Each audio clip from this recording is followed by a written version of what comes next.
Business बर्बाद होने का ना मुख्य कारण आज का यही है कि प्रोडक्ट एक्सपायर हो जाता है शॉप में, तो दिक्कतें जो है शॉप में बढ़ जाती है।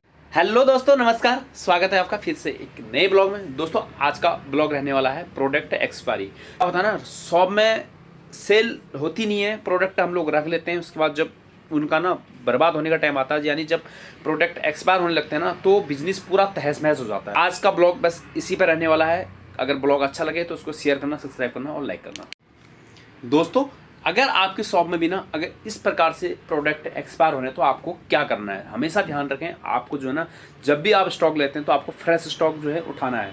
जब आप परचेज करने जाते हैं, कोई भी अगर स्कैन करके अगर कोई भी प्रोडक्ट होते हैं, चाहे कोई भी अगर आपके जो जिसमें एक्सपायरी के जो चांसेस होते हैं, चाहे नेल पेंट है, तो आपको इन बातों का हमेशा ध्यान रखना है। आपको जो प्रोडक्ट रखने हैं ना, वो हमेशा 3 साल तक के ही रखने हैं। अगर आपको लगता है कि मेरे पास सेल आउट हो जाएगा, तो तभी आप अपने हिसाब से जो है स्टॉक को ना मेंटेन करके रखें। क्योंकि लोग क्या करते हैं ना, शॉप में स्टॉक रख देते हैं दिखाने के लिए कि हमें शॉप ओपन करके ब्रांडेड शॉप बना देते हैं। उसके बाद जब वो प्रोडक्ट सेल आउट नहीं होता ना, तो उसके बाद क्या होता है, पूरी शॉप की ना एक जिसको बोलते हैं तहस महस हो जाता है, पूरा बिजनेस जो है ना बर्बाद हो जाता है।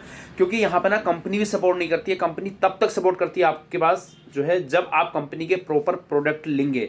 ये नहीं कि आप साल भर में जो है एक बार आइटम ले रहे हैं, उसके बाद कंपनी इस पर क्या सपोर्ट करेगी। तब तक सपोर्ट करती है जब आप कंपनी जो है प्रॉपर जुड़े हुए हैं।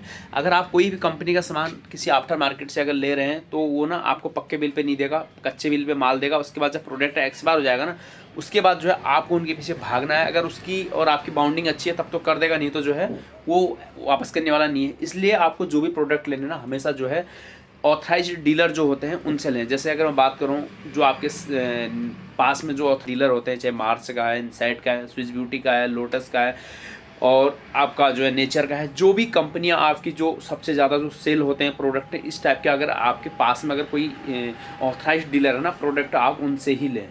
कंपनी से लेने में ना आपको सबसे बड़ा एक प्लस पॉइंट ये है कि अगर आपका प्रोडक्ट कल की डेट में कोई एक्सपायर हो जाता है, तो आप कंपनी से रिक्वेस्ट करके उस प्रोडक्ट को जो है वापस भेज सकते हैं। आपका जो थोड़ा सा ज़्यादा तो नहीं, कुछ परसेंट आपका भी कटता है उसमें। ऐसा नहीं कि जो जीएसटी है वो आपको पेड करनी पड़ती है। अगर एक्सपायरी हो गया, तो अगर आपका प्रोडक्ट एक्सपायर हो गया, आपके शॉप में प्रोडक्ट रखा हुआ है, तो क्वांटिटी उनकी ज़्यादा है, तो आपको जो है कुछ जीएसटी जो है आपको वहाँ पे पेड करनी पड़ेगी। मान लीजिए अगर 100 रुपये की है, 5% उसमें जीएसटी जा रही है, तो आपको 95 रुपीज़ जो है 5 रुपये आपको देने पड़ेंगे। 95 जो है आपको कंपनी जो प्रोडक्ट है वो दे देगी, या पैसे जो है आपको रिफंड कर देगी। ये सब चीज़ें पॉलिसी जो है कंपनी के साथ होती हैं। तो उसके अलावा अगर बात करो ना, आपको प्रोडक्ट एक्सपायर हो गया, ये चीज़ अपने शॉप में हमेशा चेक करनी चाहिए। हमेशा अगर आपकी शॉप में एक जो क्वांटिटी होती है ना, उसका आप ध्यान रखें। कि मैं आपको हर ब्लॉग में बोलता हूँ, आपको जो है ना एक अपना जो मिनिमम स्टॉक है वो आपको पता होना चाहिए कि आपका मिनिमम स्टॉक क्या है। और आपके जो प्रोडक्ट है ना, हमेशा जो भी आप सामान लेके आते हैं, जो नए प्रोडक्ट लेके आते हैं, उनको हमेशा पीछे लगाया करें, और जो पुराने प्रोडक्ट हैं उसको आपको हमेशा आगे लगाना है। जैसे मान लीजिए आपके लैक्मी की सीसी क्रीम आपके पास 3 पड़ी हैं और 5 आप और ले आए हैं, तो जो आप फ्रेश 5 पीस लेके आना है वो आपको हमेशा पीछे लगाना है, और जो ओल्ड स्टॉक है वो आपको हमेशा आगे लगाना है। वो इसलिए लगाना है क्योंकि जो आगे का स्टॉक है ना वो हमेशा रन होते रहेगा, और जो पीछे का स्टॉक है ना वो आपका जो है रोटेशन में चलता रहेगा। मैं आपको ये सब छोटी छोटी जानकारियां अपने ब्लॉग के माध्यम से इसलिए बताता हूं कि आपका पैसा कहीं पर जो है डंप ना हो। दोस्तों कई लोगों के मेरे पास कमेंट आ रहे थे, हमारा स्टॉक जो है आप ज़्यादा हो चुका है, और जो है स्टॉक में हमारी कॉस्मेटिक शॉप में सेल नहीं हो रही है, और प्रोडक्ट एक्सपायर हो गया है, अब हम क्या करें। तो आपको हमेशा इस बात का ध्यान रखना है, काफ़ी जो कॉस्मेटिक के जो प्रोडक्ट आते हैं काफ़ी कॉस्टली आते हैं, आप सब लोगों को पता है। क्योंकि ऐसा तो है नहीं कि 10-20 रुपये का कोई आइटम है।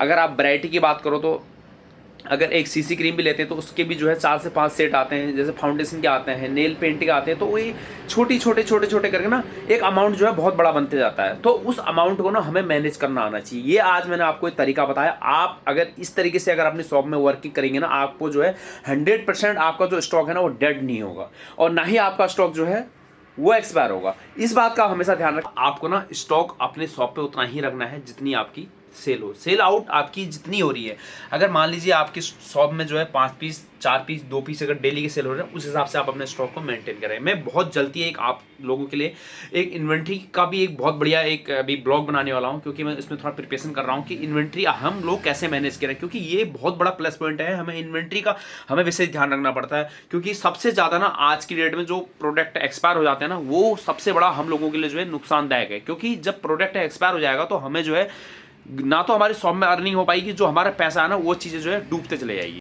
दोस्तों ये छोटी छोटी चीज़ें होती है ना, ये हम लोगों को जरूर आनी चाहिए, क्योंकि जब शॉप में अर्निंग होगी और तभी जो है आगे हमारी शॉप बढ़ेगी। जब हमारी शॉप में अर्निंग ही नहीं हो रही है और उसके बाद पैसा हम लोग लगाए जा रहे हैं, उसके बाद भी प्रोडक्ट एक्सपायर हो रहा है ना, तो ये ज़्यादा टाइम का नहीं होता। क्योंकि बर्बादी का ना एक समझ लीजिए, अगर सेल आउट नहीं हो रही, इस बात का हमेशा ध्यान रखें, बर्बादी के पास में हम लोग खड़े हैं। इसलिए इसमें दो ही हमारे पास ऑप्शन होते हैं, या तो उस प्रोडक्ट को आप एनडीपी रेट में, यानी जिस रेट पर आपके पास आया है उसको जो है सेल कर दो, या फिर वहाँ पे जो है आपको लगता है कि यार ये आइटम मेरे यहाँ पे सेल नहीं हो रही, वहाँ पे दूसरा आइटम रख दो।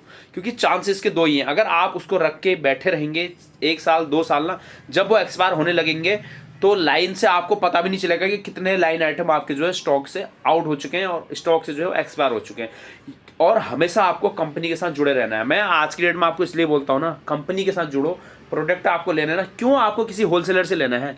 आपको आर्टिफिशियल आइटम अगर आपको लेनी है ना, वो आप ले सकते हैं आपके एरिया में। ये जो लोकल आइटम आता है ना भैया, मैं तो आपको एक ही चीज़ बताना, ये आप किसी जो लोकल के जो आपके होलसेलर वाले होते हैं ना, जो दिल्ली से इधर से उधर से जो आइटम लेके आते हैं, इनसे आप बिल्कुल ना लें। आप एक अच्छे जो आपके वेंडर होते हैं, जो ऑथराइज्ड डीलर होते हैं ना हर कंपनी के, जैसे हिंदुस्तान यूनिलीवर के हो गए, लोटस के हो गए, मैंने अभी आपको बताया, ये जो ऑथराइज्ड डीलर होते हैं जो इनसे प्रोडक्ट लें, ये आपको ना डिस्काउंट भी बहुत अच्छा देते हैं।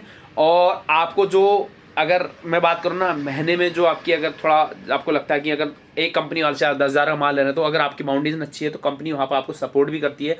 दूसरा क्या है ना, आपके और कंपनी के ना काफ़ी अच्छे जो है रिलेशन बन जाते हैं। जब आप कंपनी से जुड़े रहेंगे ना, तो कंपनी आपके लिए बहुत सारी चीज़ें सोचती है। दोस्तों मैं आपको इसलिए बोलता हूँ, आपके एरिया में अपने हिसाब से जो है आपको काम करना है। और जब आपका जो पैसा नुकसान होगा ना, कंपनी आपको आती है, बोलता है ना, आप कंपनी वाले से ये बोल सकते हैं कि ये आइटम मेरे पास सेल नहीं आता, कंपनी वाले ना इसको उठा के दूसरी जगह शिफ्ट कर देते हैं जहाँ पे सेल हो रहा है। वो आपके और कंपनी के जो बाउंडेशन है वो कितनी अच्छी है, वो डिपेंड करता है आपके और उनके व्यवहार पे। दोस्तों इसलिए मैं आपको बोलता हूँ कि आप हमेशा जो है अच्छे स्तर से काम करें, और जो प्रोडक्ट रखें वो अच्छे रखें, और हमेशा एक्सपायरी प्रोडक्ट का अपने शॉप पे ध्यान रखें। दोस्तों आज का ब्लॉग बस यहीं तक था। अगर ब्लॉग अच्छा लगे तो उसको शेयर करना, सब्सक्राइब करना और लाइक करना, और कल फिर मिलते हैं आपको नेक्स्ट ब्लॉग में। तब तक के लिए आप स्वस्थ रहें, मस्त रहें, बाय बाय।